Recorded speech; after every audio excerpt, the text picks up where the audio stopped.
Greetings, Cannabis Friends. Hey, I'm super excited right now because I just received this in the mail. So what this is, it's basically some OG cannabis seeds from the original growers or breeders, right? So like it has the lineage all the way back to the guys from like the 70s and 80s, and they have not been like over hybridized, meaning like a lot of the seeds these days are in plants. They have like a long lineage of crossbreeding and hybridization to get to where they're at. So they lose their what I feel is their potency and like their actual true nutritional value when they've been over hybridized like that, and over crossbred. So having them like not over hybridized, they're not feminized seeds, they're not auto flower seeds, they're just original regular seeds, right? And let me show them to you. Super cool. So there's 3 different strains that I got, and I got several seeds, and I'm going to try to make mothers out of a bunch of them. So I'm going to make these strains last a long time because, like I said, they do come from the original growers. So this first one I'll show you. It's called the Purest Indica. Okay, so right there, the Purest Indica, and these are the seeds right here, right? So these things, it's a pure Afghan indica, like literally from the Afghan Kush mountains, and it was like the guys like Seattle Griggs, Sam the Skunk Man, Murphy Stevens, all those guys, like this is literally where this lineage comes from. And those are the OG guys in Northern California, cannabis, back in the day, if you didn't know. But yeah, so this is like the purest form of indica that I know, that the original Afghan indica plant, right? So it's super awesome, and it's called the Purest Indica. Super skunky, super acrid smell, like that nasty skunk smell that if you are old enough and you remember back in the day, like you have to triple bag something, like a little eighth of flour, and it would still smell up your whole car. This is that stuff, right? So super excited about that. The next one up is Northern Lights #2, right? Northern Lights #2, and these are the seeds for that. And this thing, what I forgot to mention is the Purest Indica is basically that's what they consider Northern Lights #1. And then there's a Northern Lights #2 through 11 that were sort of like crossbred from that Purest Indica, and which is the Afghan Indica, right? So each one was like either bred with like an equatorial or tropical kind of a strain, and they typically did that like to just like acclimatize it to to the environment in Northern California, right? Because the Purest Indica came from the Afghan Kush mountains, so it's acclimated to that climate. And then crossbreeding with more equatorial strains that were more common to like Humboldt County, Mendocino County, et cetera. They bred it, them with different types of those strains and came out with like Northern Lights #1, 2, 3, or not, or Purest Indica is Northern Lights #1, but Northern Lights #2, 3, 4, 5, were the offshoots of that, being bred with those equatorial strains. And the further away you get, like more towards #11, is the more tropical and equatorial it is.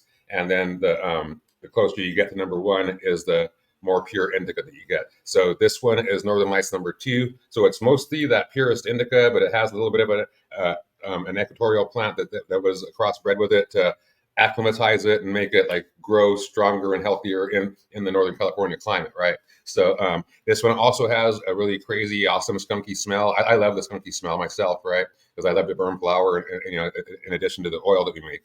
So this has a really awesome skunky smell. It's not as like acrid as the Purest Indica, so it has like a slightly more pleasant skunky smell, if that makes sense, but it's still that awesome, just like really aromatic skunky smell. I think they call it being loud in today's culture or whatever, right?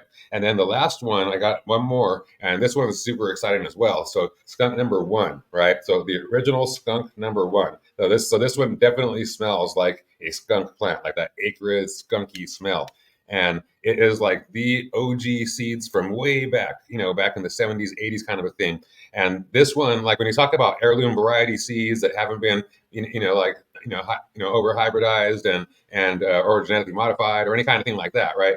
They haven't been altered from their original state. This is it, because it's literally like skunk #1 from Sam the Skunk Man, and then they were acquired by this guy Mel Frank, who's huge, with breeding and growing and stuff like that, all the way back from the 70s up until now, and he got them, and they've only been bred twice since 1988. So they were only bred seeds from this particular strain since 1988. So every time you breed a strain and you use the new seeds to breed a new, more new seeds, it could lower the potency. So it only have been being bred twice since 1988. Means these are super potent, as close to the original form as possibly can be. Right? It's super awesome. And the guy Todd that I get this stuff from, he was like sort of entrusted with these seeds and keeping the lineage,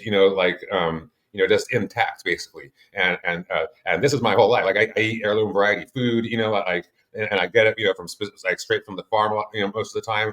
I don't even shop for food at grocery stores anymore. So I'm really anal about, like the things I put in my body and ingest for nutrition. And to me, the cannabis is nutrition because it helps me to save my eyesight, right? So we're using this, if I didn't mention this before, for, to produce awesome flower for sure, but to produce the most ridiculous oil out of, the Rick Simpson oil. But what this is going to produce, like these, this is what I've been waiting for, basically, right? Is just to be able to have access to this, because not everybody does, basically. So yeah, so super excited about that.